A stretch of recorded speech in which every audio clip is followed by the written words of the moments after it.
ಈ ಮಕ್ಕಳ ಮನಸ್ಸನ್ನು ಅರ್ಥ ಮಾಡ್ಕೊಳ್ಳೋದು ಹೇಗೆ ಅನ್ನೋ ಪ್ರಶ್ನೆ. ಮನಸ್ಸು ಅರ್ಥ ಮಾಡ್ಕೊಳ್ಳೋದು ಇರಲಿ, ಮಕ್ಳಿಗೊಂದು ಮನಸ್ಸಿದೆ ಅಂತಲೇ ಯಾರು ತಲೆ ಕೆಡಿಸ್ಕೊಳ್ತಾ ಇರಲಿಲ್ಲ. ಮಗ ಫೋನ್ ಮಾಡ್ತಾನೆ, ನಂದು 3rd ರ್ಯಾಂಕ್ ಅಂತ. ಅಮ್ಮನಿಗೆ ಖುಷಿ ಆಗುತ್ತಾ? 1st ರ್ಯಾಂಕ್ ಯಾರು? ಅವ್ರಿಗೆ ಎಲ್ಲಾನು ಟೇಸ್ಟ್ ಮಾಡೋದಕ್ಕೆ ಬಿಟ್ರೆ ಅವರ ನಿಜವಾದ ಟೇಸ್ಟ್ ಏನು ಅನ್ನೋದು ಗೊತ್ತಾಗೋ ಸಾಧ್ಯತೆ ಜಾಸ್ತಿ. ಹೌದು, ಆ ಆರಂಭದ 6-8 ವರ್ಷಗಳು ಖುಷಿಯಾಗಿರ್ಬೇಕು. ನೀವು ಏನು ಕೊಡೋಕ್ಕಾಗಿಲ್ಲ ಅಂದ್ರೆ ಮಕ್ಕಳಿಗೆ ಆಟ ಆಡ್ಲಿಕ್ಕೆ ಬಿಡಿ.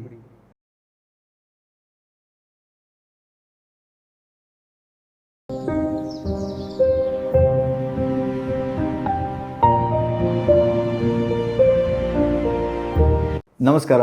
ಮಾತಾಡು ಮೆಲ್ಲಗೆ ಕಾರ್ಯಕ್ರಮಕ್ಕೆ ನಿಮ್ಮೆಲ್ಲರಿಗೂ ಕೂಡ ಸ್ವಾಗತ. ನಾನು ಬಡಕಿಲಾ ಪ್ರದೀಪ್. ನಮ್ಮ ಜೊತೆ ಡಾಕ್ಟರ್ ವಿರೂಪಾಕ್ಷ ದೇವರ ಮನೆಯವರಿದ್ದಾರೆ. ಸರ್ ನಮಸ್ತೆ. ನಮಸ್ತೆ. ಮಾತಾಯಿತು, ಮೌನ ಆಯಿತು, ಮಕ್ಕಳ ಬಗ್ಗೆ ಮಾತಾಡೋಣ. ಎಲ್ಲರಿಗೂ ಒಂದು ಡೌಟ್ ಇರುತ್ತೆ, ಅಂದರೆ ಈ ಮಕ್ಕಳು ಅಂದ ತಕ್ಷಣ ತುಂಬ ಕಾಂಪ್ಲಿಕೇಟೆಡ್ ಅಂತ ಅನ್ಸೋದಿರ್ಬೋದು. ಈ ಮಕ್ಕಳ ಮನಸ್ಸನ್ನು ಅರ್ಥ ಮಾಡ್ಕೊಳ್ಳೋದು ಹೇಗೆ ಅನ್ನೋ ಪ್ರಶ್ನೆ. ನಿಜ. ಅದರಲ್ಲಿ ಈಗ ಒಂದು ಕಾಲ ಇತ್ತು, ಮಕ್ಕಳ ಬಗ್ಗೆ ತಲೆ ಕೆಡಿಸ್ಕೊಳ್ತಿರ್ಲಿಲ್ಲ ಯಾರು. ಹೌದು ಅಲ್ವಾ? ಅವಾಗ 6 ಮಕ್ಕಳು 8 ಮಕ್ಕಳು ಮನೇಲಿ ಇದ್ದಾಗ ಯಾರು ತಲೆ ಕೆಡಿಸ್ಕೊಳ್ತಿರ್ಲಿಲ್ಲ. ಮಕ್ಕಳಿಗೆ ಮನಸ್ಸು ಅರ್ಥ ಮಾಡ್ಕೊಳ್ಳೋದು ಇರಲಿ, ಮಕ್ಕಳಿಗೊಂದು ಮನಸ್ಸಿದೆ ಅಂತಲೇ ಯಾರು ತಲೆ ಕೆಡಿಸ್ಕೊಳ್ತಾ ಇರಲಿಲ್ಲ. ನಿಜ ಅಲ್ವಾ? ಹೌದು. ಹಳೆಯ ದಶಕಗಳಲ್ಲಿ ಜನ ಹೇಳ್ತಾರೆ, ಹೌದು, ಓಕೆ, ನಮ್ಮ ಮನೇಲಿ ನನಗೊಂದು ಮನಸ್ಸಿದೆ ಅಂತಲೇ ಅವ್ರಿಗೆ ಗೊತ್ತಿರಲಿಲ್ಲ. ಕಾಲ ಬದಲಾಗಿದೆ. ಕುಟುಂಬದಲ್ಲಿ ಒಂದು ಮಗು, ಗಂಡ ಹೆಂಡತಿಗೆ ಒಂದು ಮಗು, ಈ ಥರದ ಪರಿಸ್ಥಿತಿಯಲ್ಲಿ ಆದಾಗ ಮಕ್ಕಳು ಸೂಕ್ಷ್ಮ ಆಗ್ತಾ ಇದ್ದಾರೆ, ಪರಿಸ್ಥಿತಿಗಳು ಮತ್ತು ಸಮಾಜ ಸೂಕ್ಷ್ಮ ಆಗ್ತಾ ಇದೆ. ಇಂಥ ವಾತಾವರಣದಲ್ಲಿ ಏನು ಬೆಳವಣಿಗೆಗಳಾಗ್ತಾಯಿದೆ, ನಾವು ಮಕ್ಕಳು ಇಂದಿನ ಕಾಂಪಿಟೇಟಿವ್ ವರ್ಲ್ಡಲ್ಲಿರ್ತಕ್ಕಂಥ ಪರಿಸ್ಥಿತಿಯಲ್ಲಿ ಮಕ್ಕಳು ಒತ್ತಡಕ್ಕೆ ಒಳಗಾಗ್ತಿದ್ದಾರೆ ಅನ್ನೋ ಯೋಚನೆ ಮಾಡಿಕೊಂಡಾಗ ಆಗ ನಾವು ಮಕ್ಕಳನ್ನು ಅರ್ಥ ಮಾಡ್ಕೊಳ್ಳೋದು ಹೇಗೆ ಅಂತ ಬರುತ್ತೆ. ಇನ್ಫ್ಯಾಕ್ಟ್ ನೀವು ಹೇಳಿದಾಗ ಅನಿಸ್ತಾ ಇತ್ತು ನನಗೆ, ಮಕ್ಕಳ ಮನಸ್ಸನ್ನು ಅರ್ಥ ಮಾಡ್ಕೊಳ್ಳೋದು ಹೇಗೆ ಅಂದಾಗ ನಿಜವಾಗ್ಲೂ ಆಗ್ತದೆ ನಮಗೆ ಮಕ್ಕಳ ಮನಸ್ಸನ್ನು ಅರ್ಥ ಮಾಡ್ಕೊಳ್ಳೋ. ಯಾಕೆಂದರೆ ಮಗುವಿನ ಮನಸ್ಸು ಅರ್ಥ ಮಾಡ್ಕೊಳ್ಳೋದಕ್ಕೆ ಒಂದು ಮಗುವಿಗೆ ಸಾಧ್ಯ ಅಂತ ಇಟ್ಕೊಳ್ಳೋಣ. ನಾವು ಆ ಮಗುವನ್ನು ಬಿಟ್ಟು ಈಚೆ ಬಂದಿರ್ತೀವಿ ಅಲ್ವಾ? ನೋಡಿ, ಇಲ್ಲೇ ಈಗ ನಾವು ಇಷ್ಟು ಆರಾಮಾಗಿ ಕುತ್ಕೊಂಡು ಮಾತಾಡ್ತಿದ್ದೀವಿ ಅಂದರೆ ಈ ರೂಮಿನಲ್ಲಿ ಒಂದು ಮಗು ಇದ್ದರೆ ಅವನಿಗೆ ಎಲ್ಲದನ್ನು ಎಕ್ಸ್ಪ್ಲೋರ್ ಮಾಡ್ತಾನೆ, ಮೇಲೆ ಹತ್ತುತ್ತಾನೆ, ಕೆಳಗೆ ಜಂಪ್ ಮಾಡ್ತಾನೆ. ವಯಸ್ಕರಾಗಿ ನಾವೇನು ಹೇಳ್ತೀವಿ ಅಂತಂದರೆ, ನಿಮ್ಗೆ ಸುಮ್ಮನೆ ಕೂತ್ಕೊಳ್ಳೋಕ್ಕಾಗಲ್ವಾ? ಅದನ್ನೆಲ್ಲದೂ ತೆಗೆದೇ ನೋಡಬೇಕಾ? ಸುಮ್ಮನೆ ನೋಡೋಕ್ಕಾಗಲ್ವಾ ಅನ್ನೋ ರೀತಿ ನಮ್ಮ ಆಲೋಚನೆ ಬರುತ್ತೆ. ಅದಕ್ಕೆ ಆ್ಯಸ್ ಎನ್ ಅಡಲ್ಟ್. ಹೌದು, ನಿಮ್ಮ ಬುಕ್ಕಿನ ಇದು ಕೂಡ ನೆನಪಾಗುತ್ತೆ. ಅಂದರೆ ಮಕ್ಕಳನ್ನ ಮಕ್ಕಳಾಗಿರೋದಕ್ಕೆ ಬಿಡಿ, ಮಕ್ಕಳನ್ನು ಮಕ್ಕಳಾಗಿರಲು ಬಿಡಿ. ಅಂದರೆ ನಾವು ಮಕ್ಕಳನ್ನ ಹಂಗೆ ನೋಡ್ಕೊಳ್ಬೇಕು, ಹಿಂಗೆ ನೋಡ್ಕೊಳ್ಬೇಕು, ಮಕ್ಕಳ ಬಗ್ಗೆ ಕಾಳಜಿ ವಹಿಸಬೇಕು ಅಂತೆಲ್ಲ ತುಂಬ ಮಾತು ಕೇಳಕ್ಕೆ ಬರ್ತಾ ಇರುತ್ತೆ. ಆ್ಯಕ್ಚುಲಿ ಮಕ್ಕಳ ಬಗ್ಗೆ ತುಂಬ ಕಾಳಜಿ ಮಾಡಬೇಕು ಅಂತಂದರೆ ಅವ್ರು ಹೆಂಗಿದ್ದಾರೆ ಹಂಗೆ ಇರೋದನ್ನೇ ಬಿಡೋದೇ ವಾಸಿ. ಮಕ್ಕಳನ್ನು ಮಕ್ಕಳಾಗಿರಲು ಬಿಡಿ. ಹೌದು. ಯಾಕಂದರೆ ತುಂಬ ಬೇಗ ಅವರನ್ನು ನಾವು ವಿಜ್ಞಾನಿಗಳು ಮಾಡೋಕ್ಕೆ ಕೊಟ್ಬಿಡ್ತೀವಿ, ಡಾಕ್ಟ್ರ್ ಮಾಡೋಕ್ಕೆ ಕೊಟ್ಬಿಡ್ತೀವಿ, IIT ಇಂಜಿನಿಯರಿಂಗು. ಯಾವಾಗ ಅವ್ರ ಪಾಡಿಗೆ ಅವ್ರು ಆಗ್ತಾರೆ ಇನ್ ದೇರ್ ಓನ್ ಟೈಮ್. ಆದರೆ 6ನೇ ಕ್ಲಾಸ್ಗೆ ನಾನು IIT ಕೋಚಿಂಗ್ ಹಾಕ್ಬಿಡ್ತೀನಿ, ಈಗಲೇ ಹಾಕ್ಬಿಡ್ಬೇಕು. ಅಲ್ಲ, ನನ್ನ ಮಗು ಈಗ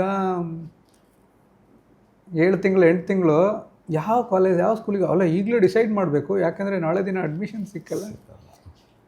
ನೋಡು, ನಾನು ಕಷ್ಟಪಟ್ಟು ಈ ಸೀಟ್ ತಗೊಂಡಿದ್ದೀನಿ, ನೀನು ಅಲ್ಲಿ ಚೆನ್ನಾಗಿ ಓದಿಲ್ಲ ಅಂದರೆ ಹೆಂಗೆ? ಸೊ ಆಟೋಮೆಟಿಕ್ಕಾಗಿ ಏನಾಗ್ತದೆ, ಆ ಮಗುವಿನ ಮನಸ್ಸಿನ ಮೇಲೆ ಒತ್ತಡಗಳು ಬೆಳೀತಾ ಹೋಗ್ತದೆ. ಆ ಆರಂಭದ 6-8 ವರ್ಷಗಳೇನಿದೆಯಲ್ಲ, ನಾಳೆ ಕೋಟಿ ಕೊಟ್ಟರೂ ಸಿಗಲ್ಲ.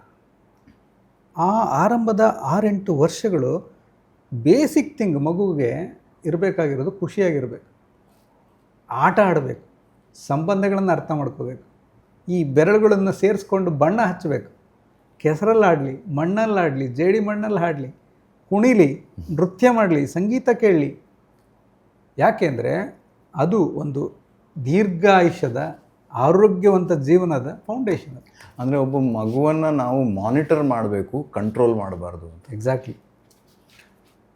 ನಮಗೇನಾಗ್ಬಿಡುತ್ತೆ ಅಂತಂದರೆ, ಎಲ್ಲೋ ಒಂದು ಕಡೆ ಆಧುನಿಕ ಬದುಕಿನಲ್ಲಿ ಒಂದು ಜಮಾನದ ಹಿಂದೆ ಪೇರೆಂಟ್ಸು ತುಂಬ ಹಿಂದೆ ಬೆಳೀತಿರಲಿಲ್ಲ ಮಕ್ಕಳ ಹಿಂದೆ. ಅದರದ್ದೇ ಆದಂತಹ ತೊಂದರೆಗಳು ಇತ್ತು. ಹೌದು. ಈ ಸುಮಾರು ಜನ ಬೇಜಾರು ಹೇಳ್ಕೊಡ್ತಾರೆ, ನಾವು ಅಪ್ಪ ಅಮ್ಮ ಏನೂ ಮಾಡಲೇ ಇಲ್ಲ, ಒಂಚೂರು ಕಾಳಜಿ ವಹಿಸಲೇ ಇಲ್ಲ. May be that was the advantage. ಹೌದು. ಅವತ್ತಿನ ದಿನ ಅಪ್ಪ ಅಮ್ಮ ಡ್ರಾಪ್ ಮಾಡೋಕ್ಕೆ ಬರ್ತಿರಲಿಲ್ಲ. ನಾವು 5-6 ಕಿಲೋಮೀಟ್ರ್ ದೂರದ್ದು ಎಂಜಾಯ್ ಮಾಡಿಕೊಂಡು ಮರ ಹತ್ತಿ ನೀರಲ್ಲಿ ಆಡಿ ಈಜಾಡಿಕೊಂಡು ಕೆಸರಿನಲ್ಲಿ ಬಿದ್ದು ಎಮ್ಮೆ ಮೇಲೆ ಹತ್ಕೊಂಡು, ಸೊ ಕೊರತೆಗಳೇ ಅಡ್ವಾಂಟೇಜ್ ಆಗಿತ್ತು. ಸೊ ಅಲ್ಲಿಗೆ ಒಂದು ಸುಂದರ ಬದುಕನ್ನ ಕಂಡ್ವಿ ಮತ್ತೆ ಕಂಡುಕೊಂಡ್ವಿ. ಹಾಂ, ಸೊ ಆ ಕೊರತೆಗಳನ್ನು ನೀಗಿಸಿದ್ವಿ ಅನ್ನುವ ಸಂತೋಷದಲ್ಲಿ ಕೆಲವೊಂದು ಸರಿ ಪೋಷಕರು ಏನು ಮಾಡ್ತಾರೆ ಅಂದರೆ, ನಾನು ಪಟ್ಟ ಕಷ್ಟ ನನ್ನ ಮಕ್ಕಳು ಪಡಬಾರ್ದು ಅನ್ನೋ ಕಾರಣಕ್ಕೆ ಅವ್ರಿಗೆ ಪ್ರತಿಯೊಂದು at there step over compensation. ಈ ವಿಟಮಿನ್ ಎನ್ ಡೆಫಿಷಿಯನ್ಸಿ ಅಂತ ಹೇಳ್ತೀವಿ ನಾವು. ವಿಟಮಿನ್ ಎನ್ ಡೆಫಿಷಿಯನ್ಸಿ ಮಕ್ಕಳಲ್ಲಿ ಅಂದರೆ ಅವ್ರು ಏನು ಕೇಳಿದರೂ ಕೊಡ್ತೀವಿ. You want anything, it is there. ನಾವು ಕೇಳೋದು ಬೇಡ, ಮಕ್ಕಳು ಆನ್ಲೈನ್ ಆರ್ಡ್ರ್ ಮಾಡಿಬಿಡ್ತಾರೆ. ಅಪ್ಪಂದು ಅಕೌಂಟು ಗೊತ್ತಿರುತ್ತೆ, ಅಮ್ಮಂದು ಗೂಗಲ್ ಪೇನೂ ಗೊತ್ತಿರುತ್ತೆ. So anything, Swiggy, Zomato, Blinkit, Amazon, Flipkart, they know everything. So ಇಲ್ಲಿ ಏನಾಯ್ತು ಅಂದರೆ ಕೊರತೆಗಳೇ ಇಲ್ಲ. ಆ ಕೊರತೆಗಳಲ್ಲೂ ಕೂಡ ಒಂದು ಸಂತೋಷ ಇತ್ತು. ಹೊರಗೆ ಆಡ್ಲಿಕ್ಕೆ ಹೋಗ್ತಾಯಿದ್ರು, ಸ್ನೇಹಿತರ ಜೊತೆಗೆ ಬೆರೀತಾಯಿದ್ರು, ಮರ ಹತ್ತಾಯಿದ್ರು, ಸಾಕು ಪ್ರಾಣಿಗಳ ಜೊತೆಗೆ ಆಡ್ತಾಯಿದ್ರು, ಗದ್ದೆಗಳಲ್ಲಿ ಓಡ್ತಾಯಿದ್ರು. ಸೊ ಇದನ್ನೆಲ್ಲ ಆಟ ಇನ್ನೊಂದು ಮಕ್ಕಳಿಗೆ ನಾವು ಕೊಡಬೇಕಾಗಿರ್ತಕ್ಕಂಥ ಅತಿ ದೊಡ್ಡ ಕೊಡುಗೆ. ಮತ್ತು ಎಲ್ಲ ಈ ಒಂದು ಡೆವಲಪ್ಮೆಂಟಲ್ ಪಿಡಿಯಾಟ್ರಿಷಿಯನ್ಸ್ ಹೇಳುವಂಥ ವಿಚಾರ ಏನಂದರೆ, ನೀವು ಏನೂ ಕೊಡೋಕ್ಕಾಗಿಲ್ಲ ಅಂದರೆ ಮಕ್ಕಳಿಗೆ ಆಟ ಆಡ್ಲಿಕ್ಕೆ ಬಿಡಿ. The play can be the highest form of research ಅಂತ ಹೇಳ್ತಾರೆ. ಮೊದಲು ಏನಿತ್ತು ಹೇಳಿ, 8 ಪೀರಿಯಡ್ ಇರ್ತದೆ. 8 ಪೀರಿಯಡಲ್ಲಿ ರೀಸಸ್ ಪೀರಿಯಡ್ ಮಧ್ಯದಲ್ಲಿ ಒಂದು ಬ್ರೇಕ್ ಕೊಡ್ತಾರೆ, ಆವಾಗ ಆಟ ಆಡಿ ಅಂತ. ಇನ್ಫ್ಯಾಕ್ಟ್ ಆಟ ಆಡಲಿಕ್ಕೆ ನೀವು ಜಾಸ್ತಿ ಹೊತ್ತು ಬಿಟ್ಟು ಅದರ ಮಧ್ಯೆ ಪಾಠ ಕಲಿಸಿ ಅಂತ ನಿಜವಾದ ಶಿಕ್ಷಣ ತಜ್ಞರು ಹೇಳ್ತಾರೆ. ಅಂದರೆ ನಿಮ್ಮ ಕಲಿತಿದ್ದೀವಿ ಅಂತ ಅನ್ಸಲ್ಲ. ಆಟ ಆಡ್ತಾ ಆಟ ಆಡ್ತಾ ಕಲಿತಾರೆ ಅವರು. Why can't we do that? ಅಂದರೆ 2-3 ತಾಸು ನೀವು ಆಟ ಆಡಲಿಕ್ಕೆ ಬಿಟ್ಟು ಅದರಲ್ಲಿ ನೀವು ಗಣಿತ ಕಲಿಸಿ, ವಿಜ್ಞಾನ ಕಲಿಸಿ, ಜೀವನ ಮೌಲ್ಯಗಳನ್ನು ಕಲಿಸಿ, ನಾಟಕನ ಕಲಿಸಿ, ಸಂಗೀತ ಕಲಿಸಿ. ಇಲ್ಲಿ ಕೂತ್ಕೊಂಡಿದ್ದಾನೆ ಅವ್ನು ಗಟ್ಟಿಯಾಗಿ ಕ್ಲಾಸಲ್ಲಿ, ಅವನ ಗಮನ ಎಲ್ಲ ಅಲ್ಲಿ ಹೊರಗಡೆ ಗಿಳಿ ಮೇಲಿದೆ, ನಾನು ಇಲ್ಲಿ ಕನ್ನಡ ಕಲಿಸ್ತಾ ಇದ್ದೀನಿ, ಹೋಗ್ತದಾ? ಫ್ಯೂಟೈಲ್. ಹಾಂ. ಸೊ ಆ ರೀತಿಯಲ್ಲಿ ಮಕ್ಕಳ ಮನಸ್ಸನ್ನು ಅರ್ಥ ಮಾಡ್ಕೊಳ್ಬೇಕು ಅಂತ ಹೊರಟ್ರೆ ನಾವು ಅವ್ರನ್ನ ಫಸ್ಟು ಮಕ್ಕಳಾಗಿರಲು ಬಿಡಬೇಕು, ಸಂತೋಷವಾಗಿರಬೇಕು. ಅವರು ಆದಷ್ಟು ಒತ್ತಡಗಳು ಸಣ್ಣ ವಯಸ್ಸಿಗೆ ಬರೋದು ಬೇಡ, ಹೋಲಿಕೆಗಳು ಬೇಡ. ಇವತ್ತಿನ ಪ್ರಸ್ತುತ ವಾತಾವರಣದಲ್ಲಿ ದೊಡ್ಡ ವಿಲನ್ ಅದು. ಹೌದು, ಅವನು ಆಲ್ರೆಡಿ ರೈಮ್ಸ್ ಹೇಳ್ತಾ ಇದ್ದ, ನನ್ನ ಮಗ ರೈಮ್ಸ್ ಹೇಳ್ತಾ ಇಲ್ಲ. ಅವನು ಆಲ್ರೆಡಿ 1 to 10 ಏನೋ ಟೇಬಲ್ಸ್ ಹೇಳ್ತಾನೆ, ಇವನಿಗೆ ಟೇಬಲ್ಸ್ ಬರೋದಿಲ್ಲ. ಅವನು ರ್ಯಾಂಕಿಂಗ್ ಇಷ್ಟಿದೆ, ನನ್ನ ಮಗನ ರ್ಯಾಂಕಿಂಗ್ ಇಷ್ಟ ಇಲ್ಲ. ಅವನ ಸ್ಕೋರ್ ಇಷ್ಟಿದೆ, ನನ್ನ ಮಗನ ಸ್ಕೋರ್ ಇಷ್ಟ ಇಲ್ಲ. ಪ್ರಾಬ್ಲಮ್ ಅಂದರೆ ಐ ಥಿಂಕ್ ತಮ್ಮ ಮಕ್ಕಳು ಏನು ಅಂತ ಗೊತ್ತಾಗೋದಕ್ಕಿಂತ ಹೆಚ್ಚು ಪಕ್ಕದವನವ್ರ ಮಕ್ಕಳು ಹೇಗೆ ಅಂತಂದ್ರೆ ನೀವು ಗಮನಿಸಿ, ರಿಸಲ್ಟ್ಸ್ ಬರುತ್ತೆ. ಓಕೆ, ಮಗ ಫೋನ್ ಮಾಡ್ತಾನೆ, ನಮ್ಮ ರಿಸಲ್ಟ್ ಬಂತು, ನಂದು 3rd ರ್ಯಾಂಕ್ ಅಂತ. ಓಕೆ, ಅಮ್ಮನಿಗೆ ಖುಷಿ ಆಗುತ್ತಾ? ಫಸ್ಟ್ ರ್ಯಾಂಕ್ ಯಾರು? Within no time. Okay, so ಅಲ್ಲಿ ಏನು ಶುರುವಾಯಿತು? ನನ್ನ ಫ್ರೆಂಡು ಇವಂದು ಅಂತ ಹೇಳ್ತಾರೆ. ಆವಾಗ ನೋಡು, ಅವನಿಗೆ ತೆಗಿಲಿಕ್ಕಾಯಿತು, ನಿನ್ಗೆ ಯಾಕೆ ಆಗಲಿಲ್ಲ?